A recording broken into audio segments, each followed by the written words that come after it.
The observation platform hung in the darkness of space like a jewel made of glass and metal. It was the finest achievement of the Galactic Council, a place where representatives of 12 powerful species could gather to witness important events across the galaxy.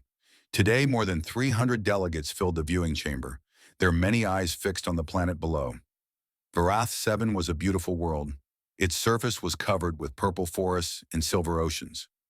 Cities of white stone dotted the landscape, built by the Mathani people who had lived there for 10,000 years. The Mathani were a peaceful species. They had no weapons, no warships, and no desire for conflict. They spent their days creating art, writing poetry, and studying the mysteries of the universe. But peace meant nothing to the Kreth Dominion. Ambassador Yellen sat in the human section of the observation deck. It was a small section, barely large enough for 3 seats, pushed into a corner where nobody would notice it. Humanity had only joined the Galactic Council 15 years ago, and the other species still treated them like children who had wandered into a room full of adults. She watched the massive view screen that dominated the chamber. On it, she could see the Kreth fleet arriving. 200 warships dropped out of faster-than-light travel, their hulls black as death, their weapons glowing with terrible energy. Each ship was the size of a small city, bristling with cannons and missile launchers. "A magnificent display of power," said the Torvak ambassador, his forearms crossed over his chest. The Torvak were a warrior species who respected strength above all else. "The Kreth have assembled quite a force." "Indeed," replied the Selvani representative, her silver scales catching the light. "This conquest will be recorded in the Great Archives, a textbook example of military superiority." Ambassador Yellen said nothing. She simply watched. On the planet below, the Mathani knew what was coming. Their leader, a gentle being named First Speaker Orath, had spent the last 3 months begging the Galactic Council for help. He had sent thousands of messages, pleading for someone to intervene. He had offered everything his people had in exchange for protection. The Council had done nothing. It was not their way to interfere in matters of territorial expansion. The strong took from the weak. This was the natural order of things. The Kreth wanted Vareth 7 for its mineral resources, and the Mathani could not stop them. Therefore, the planet would change hands. It was simple mathematics, cold and heartless. The Kreth flagship, a massive vessel called the Dominance, moved to the front of the fleet. Its commander, War Master Krell, appeared on the view screen. He was a towering figure with gray skin and eyes like burning coals. His voice echoed through the observation chamber. "People of Vareth 7, he announced, "your world now belongs to the Kreth Dominion. You will surrender unconditionally. Your cities will be converted to mining facilities. Your people will serve as laborers. Resistance will result in orbital bombardment. You have 1 hour to comply." The message ended. Silence filled the observation chamber. Ambassador Yellen felt her personal communicator vibrate against her wrist. She glanced down at the small screen, reading the encrypted message that appeared there. Her expression did not change, but something shifted in her eyes. She stood up quietly and walked toward the exit. "Where is the human going?" asked the Torvak ambassador, noticing her movement. "Does she not wish to witness history? Perhaps the sight of true power frightens her," the Selvani representative replied with a soft laugh. "Humans are such a timid species. They have barely explored beyond their own solar system."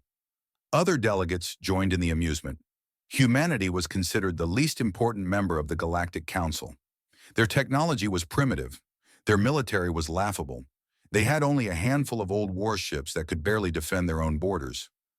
The idea that humans might have any relevance to galactic affairs was almost funny.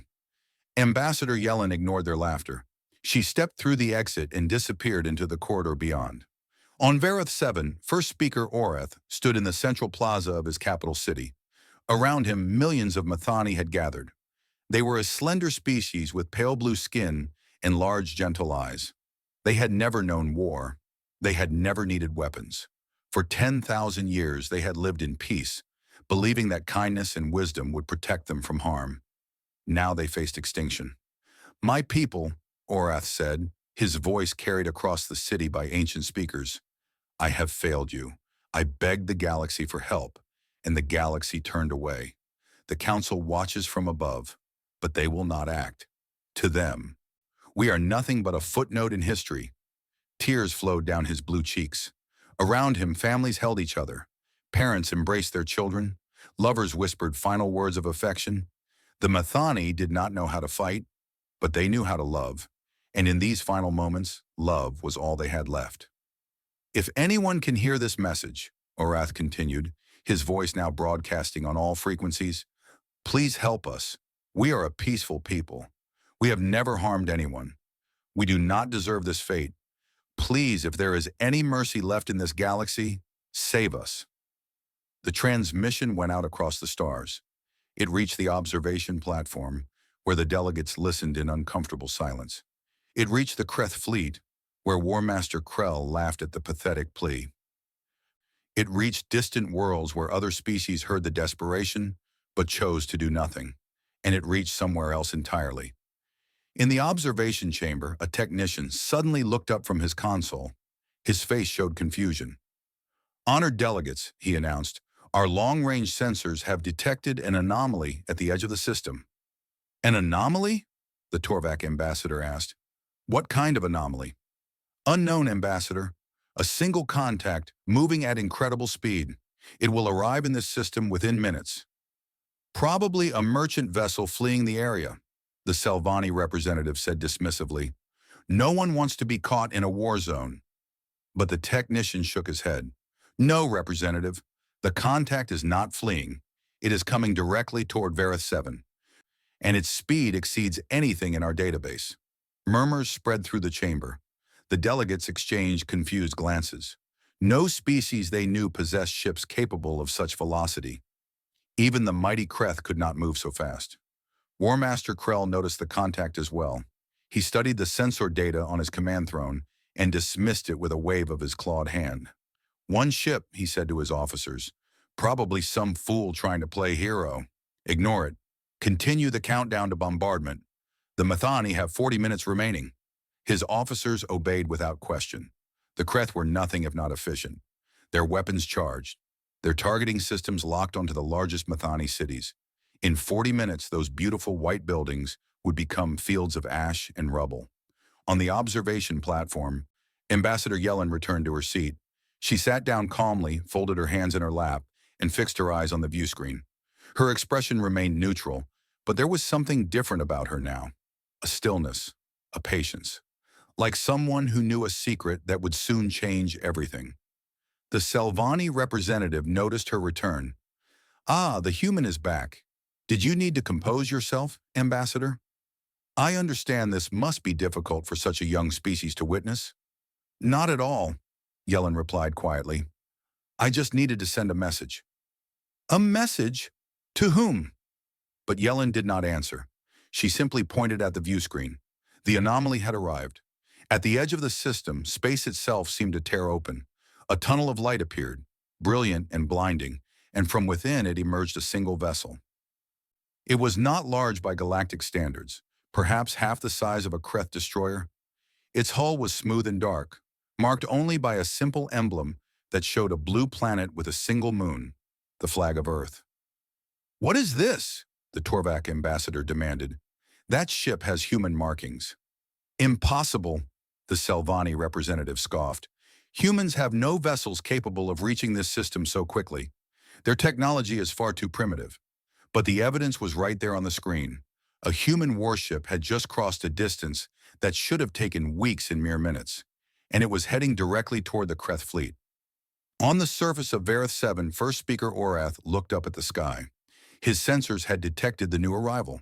He did not know what it meant, but for the first time in months, he felt something he had almost forgotten. Hope.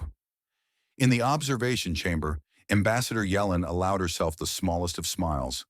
The other delegates were talking frantically, trying to understand what they were seeing. Their databases had no information about human ships with such capabilities. Their intelligence reports said nothing about this. Everything they thought they knew about humanity was suddenly in question. And the show was just beginning. The human vessel moved with purpose, cutting through space like a knife through water. It did not slow down. It did not hesitate. It simply flew forward, one small ship against 200 giants, heading directly into the heart of the Kreth formation. War Master Krell finally looked up from his countdown. His burning eyes narrowed as he studied this new arrival. One ship, one tiny, insignificant ship. He did not know whether to be amused or insulted. "Identify that vessel," he ordered. "It responds to the designation UNS Prometheus," his sensor officer replied. "It appears to be human, War Master." "Human?" Krell laughed, a harsh sound like grinding stones. "The humans send one ship to challenge the Kreth Dominion? They are either very brave or very stupid." He leaned forward on his command throne, his claws digging into the armrests. Around him, his officers waited for orders. The fleet waited for orders. 200 warships, each one capable of destroying cities, all focused on this single, seemingly foolish vessel. "Hail them," Krell commanded. "Let us hear what these humans have to say before we destroy them." The communication channel opened, and on every screen, in every ship, on every observation platform, a human face appeared. He was an older man with gray hair and calm eyes. He wore a simple uniform with the Earth emblem on his shoulder. When he spoke, his voice was steady and clear. "This is Captain Marcus Chen of the United Nations ship Prometheus. Attention all vessels in this system. The planet Vareth 7 and its people are now under the protection of Earth. Any hostile action against them will be considered an act of war against humanity." He paused, letting the words sink in. "Kreth Fleet, you have 5 minutes to begin withdrawal. This is your only warning." The transmission ended, and in the observation chamber, 300 delegates sat in stunned silence, trying to understand how everything they knew about the galaxy had just changed in an instant. The laughter began almost immediately. War Master Krell threw his head back and let out a roar of amusement that echoed through the bridge of the Dominance. His officers joined in, their harsh voices filling the command center with mocking sounds. The idea that one small human ship would dare to threaten the greatest fleet in the quadrant was simply too absurd to take seriously. "Did you hear that?" Krell bellowed. "The humans give us 5 minutes. 5 minutes! As if they have any power to make demands." On the observation platform, many delegates shared similar reactions. The Torvak ambassador actually slapped his 4 hands against his chest in the traditional gesture of disbelief.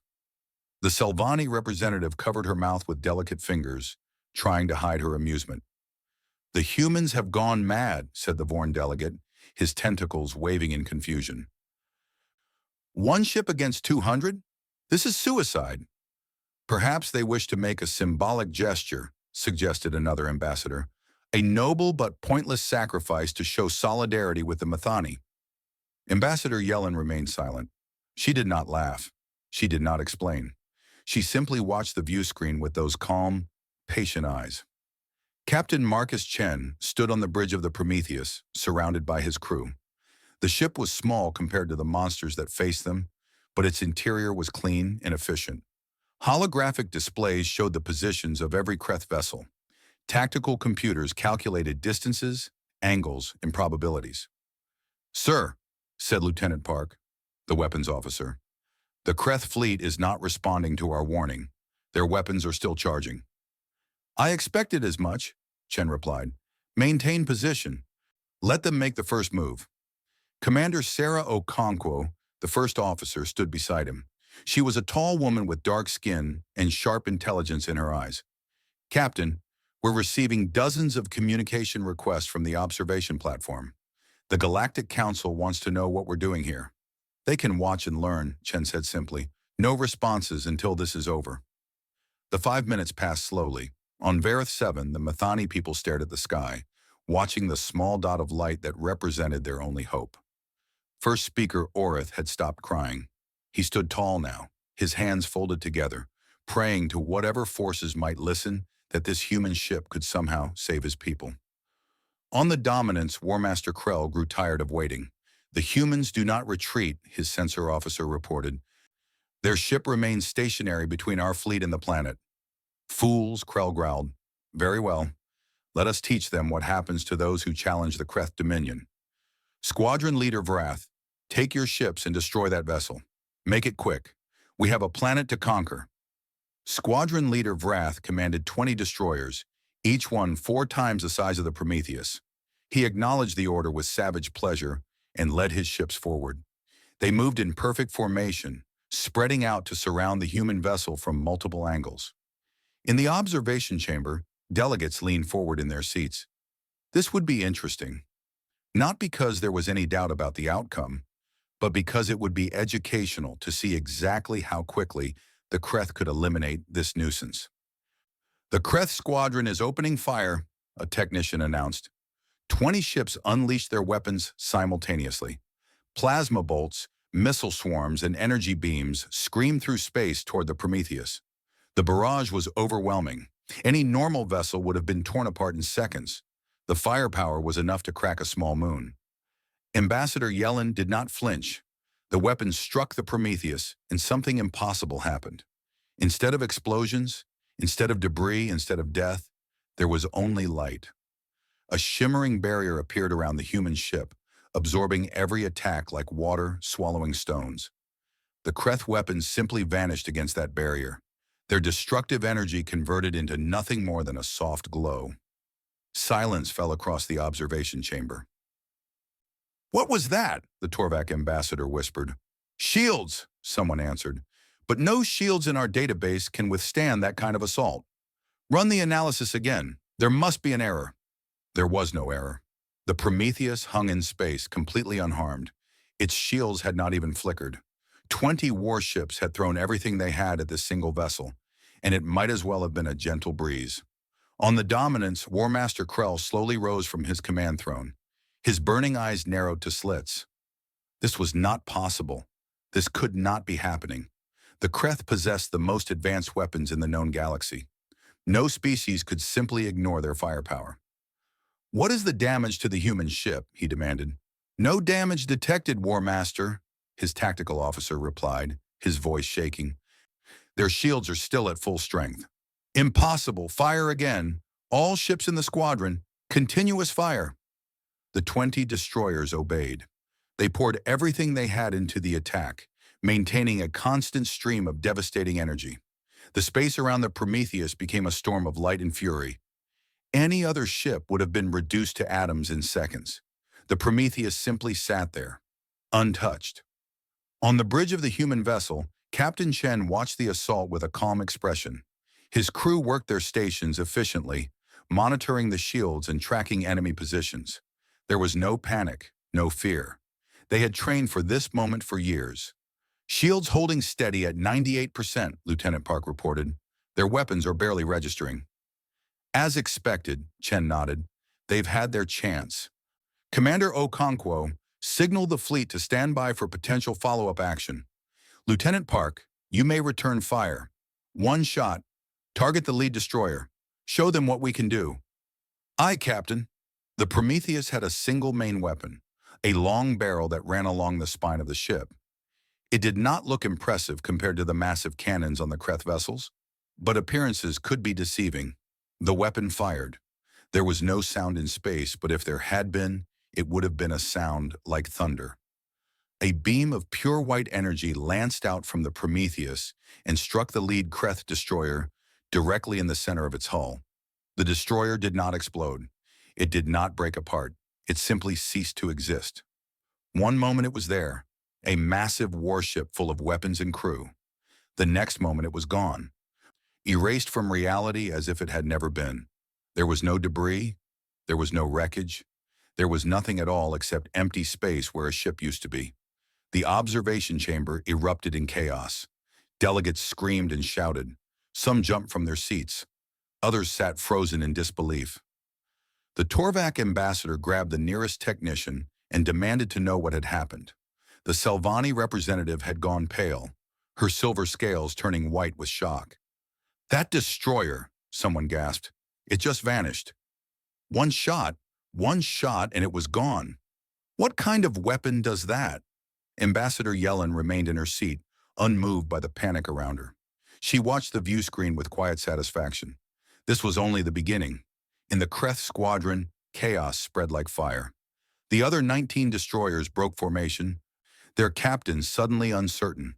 They had just witnessed the impossible. One of their ships had been erased by a single shot from a vessel they had been told was insignificant.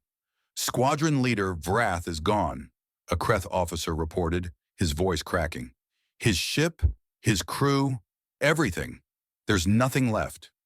War Master Krell stared at the view screen, his clawed hands gripping his command throne so tightly that the metal groaned. His mind struggled to process what he had seen. The humans were supposed to be weak. The humans were supposed to be primitive. The humans were supposed to be nothing. War Master, his tactical officer said carefully, the human ship is hailing us again. Put it through, Krell growled. Captain Chen's face appeared on the screen. His expression had not changed. He still looked calm, patient, almost sad. War Master Krell, he said quietly, that was a demonstration. I destroyed one ship to show you what we can do. I do not wish to destroy more. Your crews are soldiers following orders. They do not deserve to die for your ambition. He paused, letting the words sink in. But make no mistake, if you continue this attack, I will defend this planet and its people. Every ship that fires on us will meet the same fate. Every vessel that threatens Vareth 7 will be destroyed. This is not a threat. It is a fact. Krell's face twisted with rage. You dare lecture me, human? You destroy one of my ships and then speak of mercy? The Kreth Dominion does not surrender. We do not retreat. You will pay for this insult with your life. Then you will lose your entire fleet, Chen replied simply, and your crews will die for nothing. The choice is yours. War Master, I am giving you a chance to save your people. Take it or leave it. The transmission ended.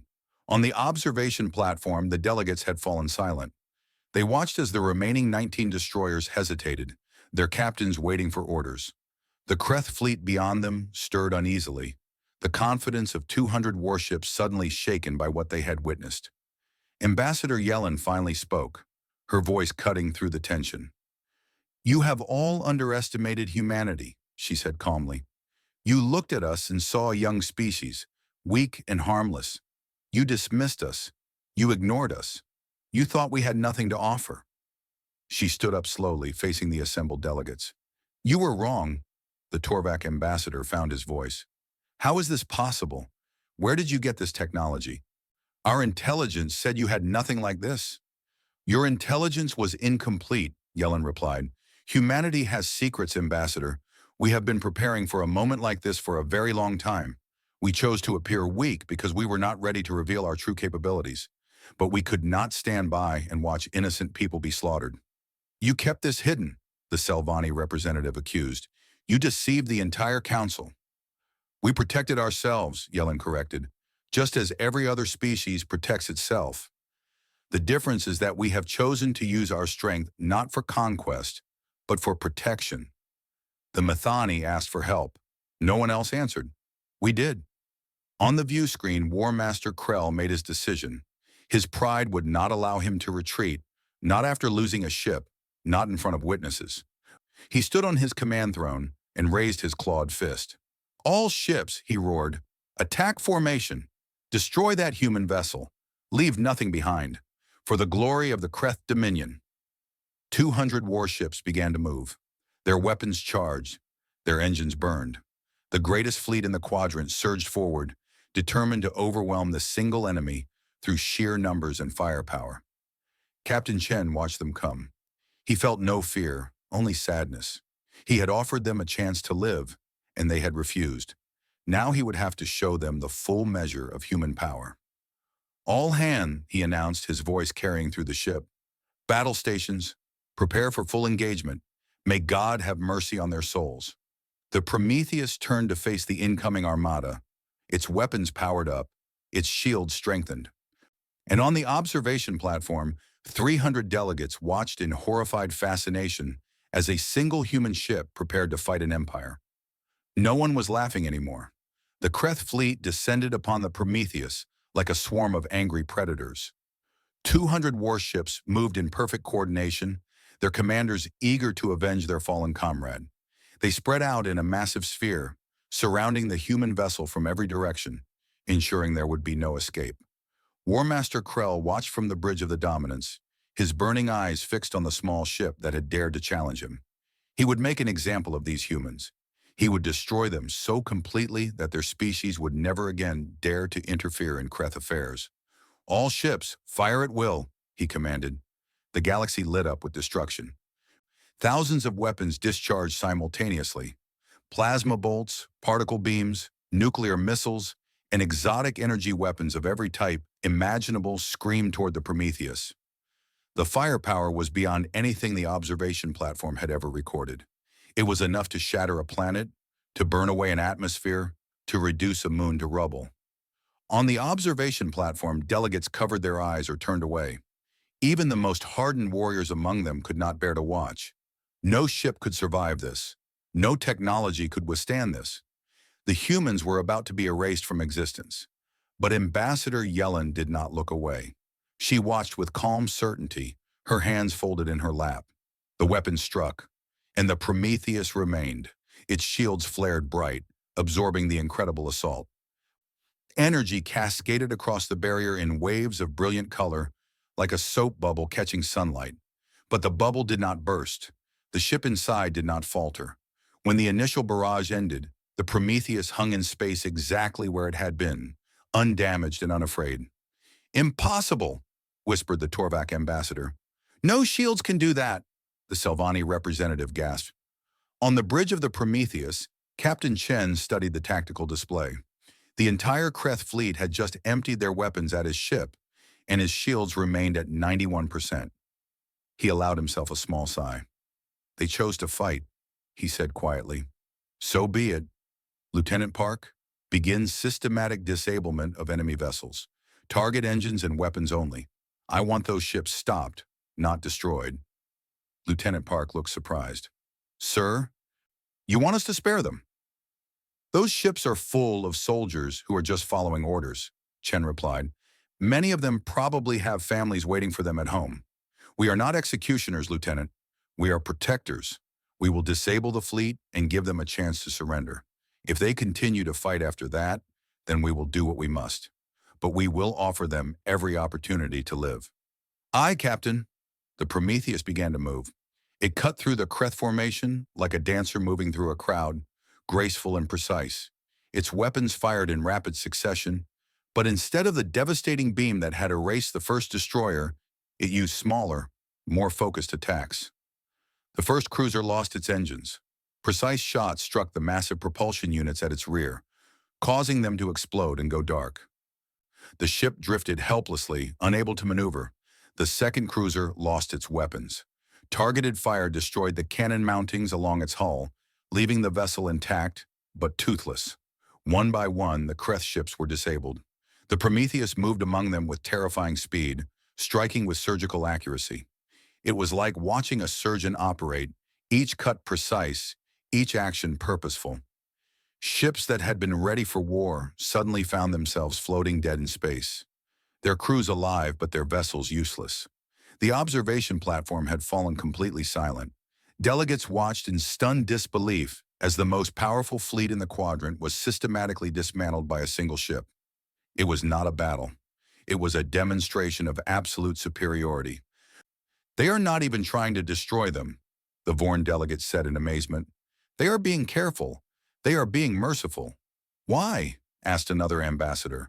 "If they have this kind of power, why hold back?" Ambassador Yellen turned to face them. "Because we choose to," she said simply. "Humanity has learned many lessons throughout our history. We have seen what happens when power is used without restraint. We have fought wars that cost millions of lives. We have made terrible mistakes, but we have also learned." She gestured at the view screen, where the Prometheus continued its methodical work. That ship could destroy every vessel in the Kreth fleet in minutes. Captain Chen could end this with a single order, but he chooses not to. He offers them mercy even though they would show none to the Methani. He spares their lives even though they tried to take his.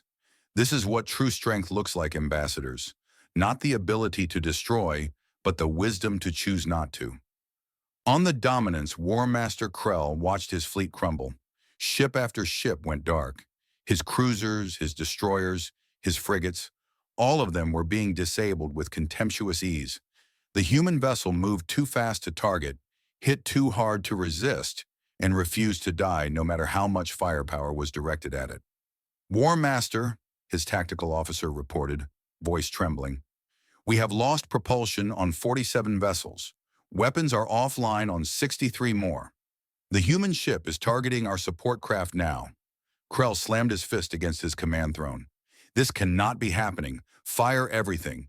Every ship, every weapon. Continuous assault. We have been, War Master. It does nothing. The truth was undeniable now. The Kreth Dominion, the most feared military power in 4 sectors, was being humiliated by a single ship from a species they had dismissed as irrelevant. Every assumption they had made was wrong. Every piece of intelligence was worthless. The humans were not weak. They were not primitive. They had been hiding something beyond imagination. 15 years ago, deep beneath the surface of Mars, a human exploration team had made a discovery that changed everything. They found the ruins of an ancient civilization, beings who had traveled the stars millions of years before any current species had evolved. These beings had left behind technology so advanced that it seemed like magic, and humanity had found it. For 15 years, Earth's greatest scientists had studied those artifacts in absolute secrecy. They had unlocked the secrets of energy manipulation, of matter conversion, of faster-than-light travel that made every other species' engines look like toys. They had built weapons that could unmake stars and shields that could withstand supernovas. And they had told no one. Humanity had watched the galaxy from the shadows, learning about the other species, understanding their politics and their conflicts. They had seen the strong prey upon the weak. They had witnessed civilizations conquered and enslaved. They had observed the Galactic Council pretend to uphold justice while doing nothing to stop atrocities. The humans could have revealed themselves at any time. They could have claimed dominion over vast territories. They could have built an empire that would have made the Kreth Dominion look like a neighborhood gang. But they had chosen a different path. They had decided to wait, to watch, to prepare, and to only reveal themselves when someone truly innocent needed protection. The Mathani had been the trigger. Their desperate plea for help had reached human space, and for the first time in 15 years, Earth's leaders had decided to act. One ship was sent. One captain was chosen. One message was delivered to the galaxy. Humanity was no longer hiding, and humanity would not stand by while the helpless suffered. On the bridge of the Prometheus, Commander Okonkwo approached Captain Chen. "Sir, we have disabled 112 Kreth vessels. The remaining ships are pulling back into defensive formation around the flagship." "Casualties?" Chen asked. "Minimal, sir. Our targeted strikes have destroyed their systems without breaching their hulls. Most crews should be intact." Chen nodded with satisfaction. "Good. Hail the Kreth flagship. Let us see if War Master Krell is ready to be reasonable." The communication channel opened. Krell's face appeared on the screen, but he looked different now. The arrogance was gone, replaced by barely controlled rage and something else, something that looked almost like fear. "Human," he growled. "What do you want?" "I want you to withdraw," Chen replied calmly. "Take your fleet and leave this system. The Mathani will remain free. You will not return here. In exchange, I will let your surviving ships depart in peace." "You have crippled half my fleet. You expect me to simply leave?" "I expect you to be wise enough to recognize when you are beaten. You came here with 200 ships, War Master. You expected an easy conquest. Instead, you found something you did not anticipate. Now you have a choice. Accept defeat gracefully and save what remains of your force, or continue fighting and watch every ship under your command become a drifting hulk." Chen leaned forward slightly. "I do not want to kill your crews. They are soldiers, not monsters. Most of them probably joined the military to protect their families, not to conquer peaceful worlds. Give them the chance to go home. Give them the chance to see their children again. Pride is not worth their lives." Krell's claws dug into his command throne. His officers watched him nervously, waiting for his decision. They had seen what the human ship could do. They knew their chances of victory were non-existent, but their leader was proud, and proud warriors did not surrender. "And if I refuse?" Krell asked. "Then I will disable every remaining ship in your fleet, including the Dominants.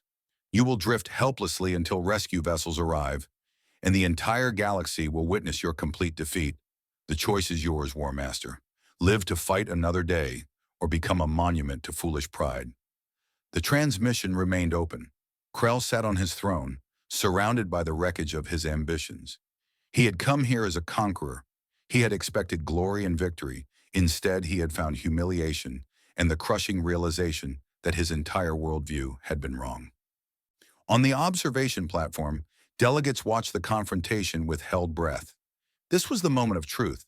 Would the Kreth leader accept defeat, or would he doom his remaining forces in a futile gesture of defiance? Ambassador Yellen watched with particular interest. She knew that this decision would shape the future of galactic politics. If Krell surrendered, it would prove that humanity's approach could work. Mercy could be a tool more powerful than weapons. Restraint could achieve what destruction could not. If Krell fought on, then Chen would have to make good on his threat, and the galaxy would learn a different lesson, one that humanity did not want to teach. The seconds stretched like hours. Everyone waited. Finally, War Master Krell spoke. "All ships," he said, his voice heavy with bitterness, "stand down. Cease all hostile actions. We are withdrawing from the Vareth system." Relief and shock rippled through the observation chamber. The Kreth were retreating. The most aggressive military power in the region was actually backing down, and all because of one ship and one captain who had chosen to offer mercy instead of vengeance. On Vareth 7, First Speaker Orath heard the news and fell to his knees. Tears of joy streamed down his blue face. Around him, the Methani people began to cheer, their voices rising into the purple sky. They were saved, and everything had changed. The Kreth fleet limped out of the Vareth system like wounded animals, retreating from a fight they could not win. Over 100 ships drifted without power, their engines dead and their weapons destroyed. Rescue tugs from the remaining functional vessels attached towing cables and began the slow process of dragging their disabled comrades home. War Master Krell watched the retreat from the Bridge of the Dominance. His face showed no emotion, but his claws had left deep gouges in the armrests of his command throne. This was the greatest humiliation in Kreth military history, and it had happened under his command. He would never forget this day. He would never forgive it. But he was alive. His crews were alive. And that, he was beginning to realize, was a mercy he had not expected. On the observation platform, the delegates finally found their voices. The chamber erupted into a storm of questions, accusations, and demands. Everyone wanted answers. Everyone wanted to understand how the galaxy they thought they knew had been turned upside down in a single afternoon. The Torvak ambassador pushed through the crowd toward Ambassador Yellen. His forearms were spread wide in the traditional gesture of serious inquiry. "Human," he demanded, "you must explain. Where did your species acquire such technology? How long have you possessed it? What are your intentions?" "The Council deserves answers," the Selvani representative added, her silver scales still pale with shock. "You have concealed capabilities that could threaten every species in the galaxy. This is a violation of the trust between member worlds." Yellen remained calm despite the hostile questioning. "The Council deserves nothing," she replied evenly. "For 15 years, we have watched you stand by while the strong devoured the weak. We have seen you ignore pleas for help from species facing extinction. We have witnessed your precious rules being used to justify conquest and slavery." She gestured at the view screen, which still showed the retreating Kreth fleet in the pristine world of Vareth 7 below. Today, the Methani begged for help. First Speaker Orath sent his message to every corner of the galaxy. He offered everything his people had in exchange for protection. And what did this council do? You prepared to document their destruction. You were ready to watch millions of peaceful beings die and call it a natural transfer of territory. The delegates shifted uncomfortably. Several looked away. "Humanity answered that plea," Yellen continued. "We sent one ship to defend a world full of strangers because it was the right thing to do. We revealed capabilities we had kept secret for years because innocent lives were at stake. And now you demand explanations? Now you want to know our intentions?" She stepped forward, and despite her small size compared to many of the aliens around her, she seemed to fill the room. "Our intention is simple. We will not seek conquest. We will not demand tribute. We will not build an empire or claim dominion over other species. But we will protect those who cannot protect themselves. We will stand with the weak against the strong, and we will hold the galaxy to the principles it claims to believe in." You cannot dictate to the council, the Kreth representative sputtered. He had been silent since the battle began, watching his people's fleet be humiliated. Now his fear was turning to anger. You have committed an act of war against the Dominion. There will be consequences. There will be no consequences, Yellen replied flatly. Your fleet attacked a human vessel. We defended ourselves and the planet under our protection. By your own laws, by the Council's own rules, we acted within our rights. If the Dominion wishes to try again, they are welcome to do so, but I suspect War Master Krell will advise against it. Far from the debate, the Prometheus held position above Vareth 7. Captain Chen stood on his bridge, watching the Kreth retreat and processing the reports from his crew. They had accomplished their mission. The Methani were safe. Now came the harder work. Commander Okonkwo, he said, begin humanitarian operations. I want medical teams deployed to any Kreth vessels with wounded crews. Send supplies, water, emergency rations. Make sure they have everything they need for the journey home. Okonkwo nodded, though she looked surprised. Sir, they tried to kill us. They would have destroyed this planet without a second thought. Which is exactly why we must show them a different way, Chen replied. Every act of mercy is a seed planted. Some will fall on rocky ground, but others will take root. The crew members we help today will remember that humans saved their lives when they did not have to. They will tell their families, their friends. Slowly, the story will spread. He turned to face his first officer directly. We cannot change the galaxy with weapons alone, Commander. We can defeat fleets, but we cannot conquer hearts through force. Only through kindness, through unexpected mercy, can we truly transform how other species see us. War Master Krell will hate us until his dying day, but the young officer whose life we saved might think differently, and that young officer might rise to lead the Dominion someday. Okonkwo considered this. You truly believe that compassion can change an entire civilization? I believe it is the only thing that can, Chen said. Empires built on fear always crumble. Alliances forged through respect endure. We are playing a long game, Commander.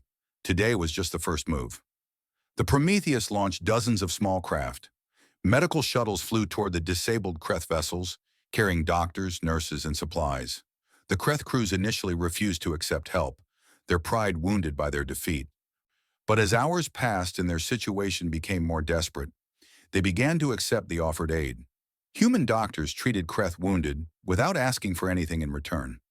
Engineers helped repair critical life support systems on vessels that would have run out of air before rescue arrived. Food and water were distributed to crews who had expected to die in the cold darkness of space. On one disabled cruiser, a young Kreth officer watched a human medic treat his captain's injuries. The captain had been badly burned when his console exploded, and he would have died without immediate treatment. The human worked quickly and efficiently, never showing disgust or hesitation despite the alien biology. Why? The young officer finally asked. We tried to destroy you. We would have killed everyone on that planet. Why do you help us? The medic looked up with tired but kind eyes. Because you needed help, she said simply. That is the only reason that matters. The young officer did not understand. In his culture, enemies were destroyed without mercy. Weakness was punished. Kindness was exploitation. The idea that someone would save the life of an enemy simply because they could was alien to everything he had been taught. But he would remember it. On Vareth 7, first speaker Orith received a transmission from the Prometheus. Captain Chen's face appeared on the screen, and Orith dropped to his knees in gratitude. Please, Orith said, tears streaming down his face. Rise, rise, you have saved my people. We owe you everything. Whatever you want, whatever Earth desires, we will give freely. Our resources, our art, our knowledge. All of it is yours. Chen smiled gently. We want nothing, first speaker.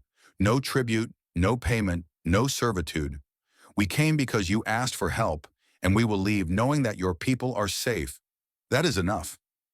Orith looked confused. But you must want something. No one does anything without expecting something in return. Humanity has learned that the truest rewards cannot be bought or demanded, Chen replied. Friendship cannot be purchased. Trust cannot be forced. We ask only that you remember this day. Remember that when you faced extinction, someone answered. And perhaps, someday, When another species faces a similar crisis, you will answer too. I do not understand your people, Orath admitted, but I will never forget what you have done. The Methani will tell stories of this day for 10,000 years. Your name will be spoken with reverence across generations yet unborn. Tell stories of hope, not of us, Chen suggested. Tell your children that mercy exists in the universe. Tell them that kindness can triumph over cruelty. Tell them that one ship and one choice changed everything. That is the legacy we would ask for. On the observation platform, the debate continued to rage. Delegates demanded answers, threatened consequences, and argued among themselves about what humanity's emergence meant for the balance of power. But Ambassador Yellen noticed that some voices were notably absent from the criticism. The smaller species, the ones who had always feared conquest by their larger neighbors, watched the proceedings with different eyes. For them, humanity's appearance was not a threat but a possibility. Perhaps they thought they did not have to live in fear forever. Perhaps someone would stand with them if darkness came. A representative from the Kelvani collective, a peaceful species similar to the Methani, approached Yellen quietly. Ambassador, she said in a soft voice, your actions today have given us hope. For generations, we have lived under the shadow of larger powers. We have paid tribute, made concessions, sacrificed our dignity to survive. We thought this was the only way. It does not have to be, Yellen replied. Humanity will not abandon those who seek to live in peace. If the day comes when you need help, you need only ask. Truly? The Kelvani's eyes widened. You would protect us even though we have nothing to offer? You have your culture, your art, your people. You have value simply because you exist. That is enough for us. The Kelvani representative bowed deeply, a gesture of profound respect in her culture. When she rose, there were tears in her large, gentle eyes. Thank you, she whispered. Thank you for believing we matter. As the hours passed, similar conversations happened throughout the observation platform. Representatives from minor species sought out Ambassador Yellen, asking questions, expressing cautious hope, testing whether humanity's promises were genuine. Yellen answered each one patiently, planting seeds of trust that might grow into something greater. The galaxy had witnessed something unprecedented today, not just the defeat of a powerful fleet, but the demonstration of a different kind of strength, a strength that did not seek domination, a strength that valued life over victory, a strength that chose mercy when destruction was easier. And in that demonstration, the foundations of galactic politics had begun to shift. 3 days had passed since the battle above Vareth 7, and the galaxy had not stopped talking about it. News of humanity's intervention spread across every civilized system. Broadcasts showed footage of the tiny Prometheus standing alone against 200 warships. Analysts debated what this meant for the balance of power. Politicians scrambled to adjust their positions. Ordinary citizens on 1,000 worlds discussed the incredible events over meals and in gathering places. The Galactic Council had called an emergency session. Every member species sent their highest-ranking representatives.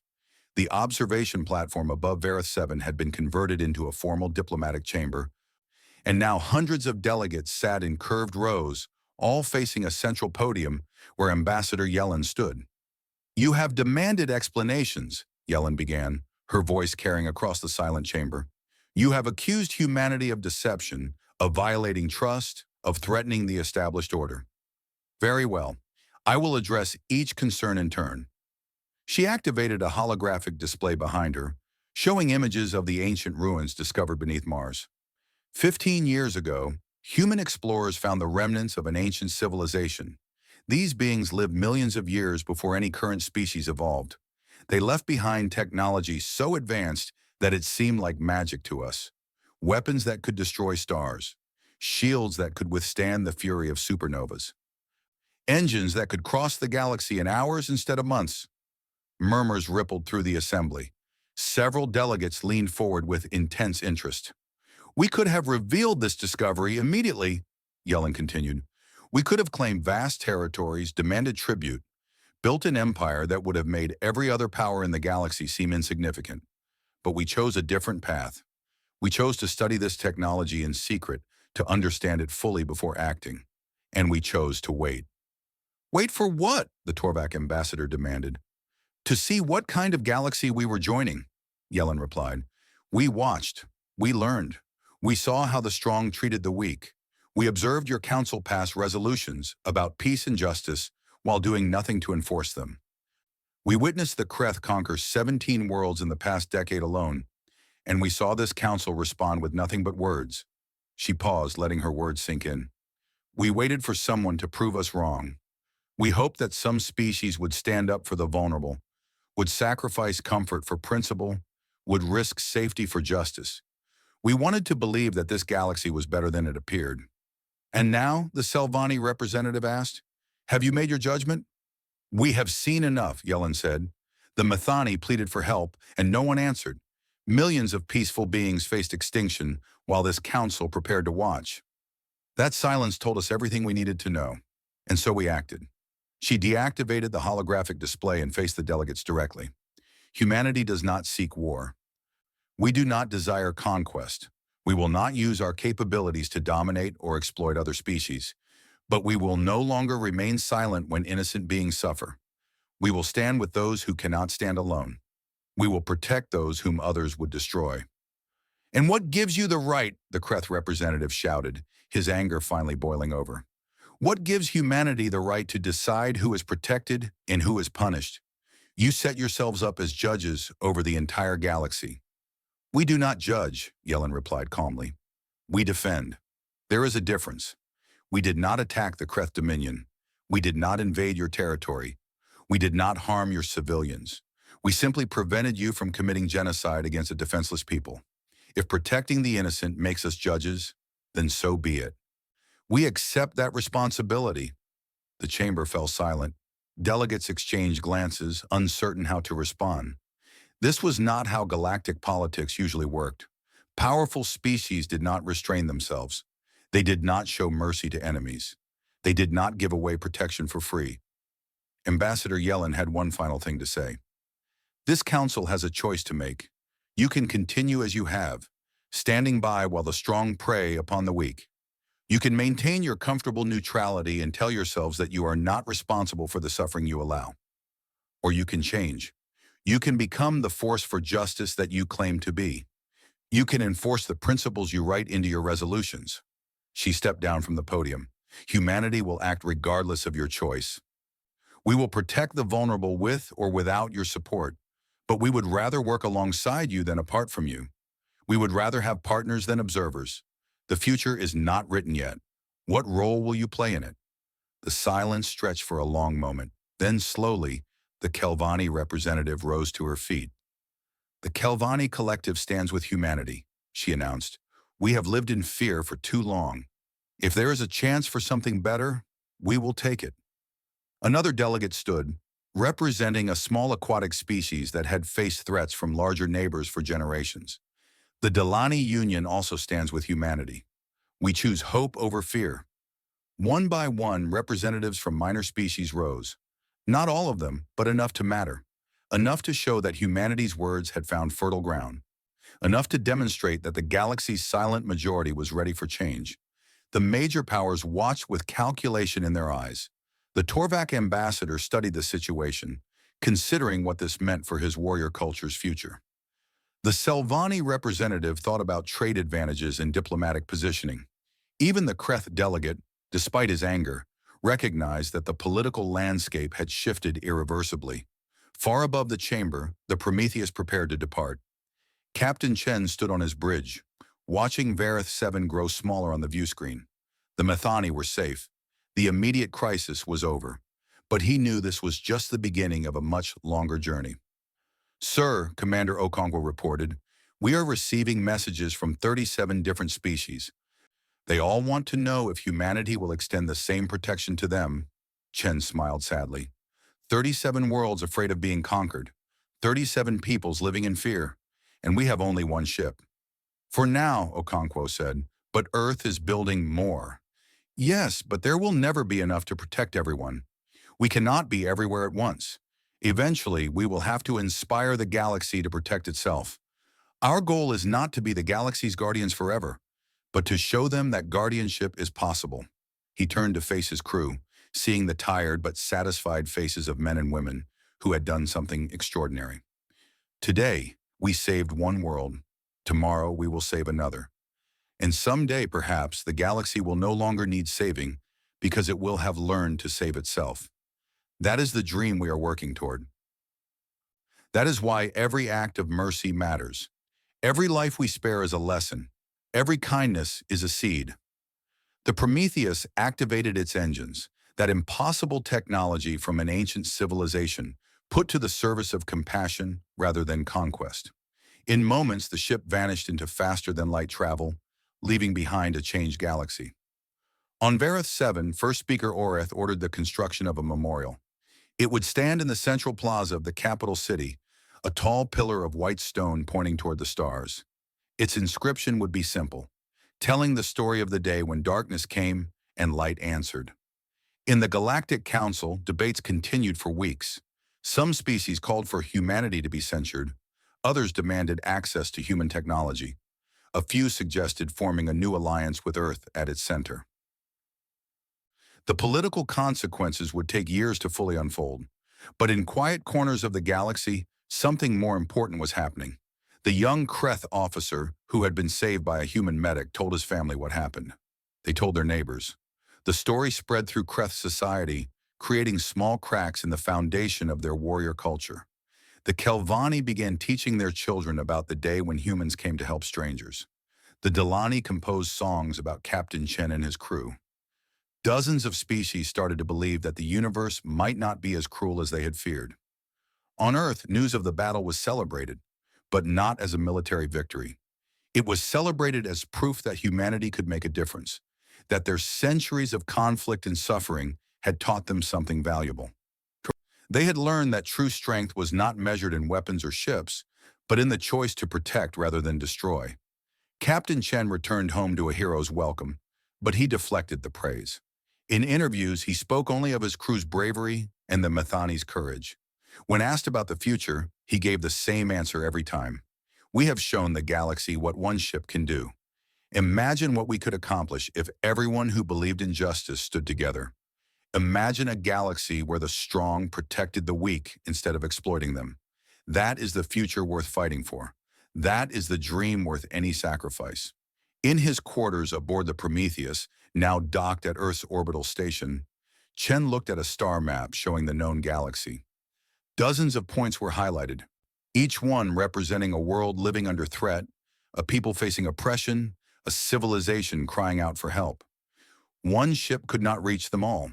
One captain could not save everyone, but he could try, and perhaps, if he was lucky, others would join him.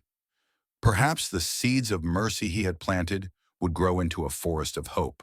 Perhaps the galaxy would finally become what it had always claimed to be. He touched one of the highlighted points on the map, a system where a small species faced extinction at the hands of raiders. The distance was immense. The odds were difficult. The risk was real. Navigation, he said into his communicator. Set course for the Terran system. We have another people to protect. The Prometheus powered up its engines. Its crew prepared for another mission. And somewhere in the vast darkness of space, hope continued to spread, one act of courage at a time. The galaxy was watching, and for the first time in millennia, it was beginning to believe that things could be different, that mercy could triumph over cruelty, that one ship could change everything.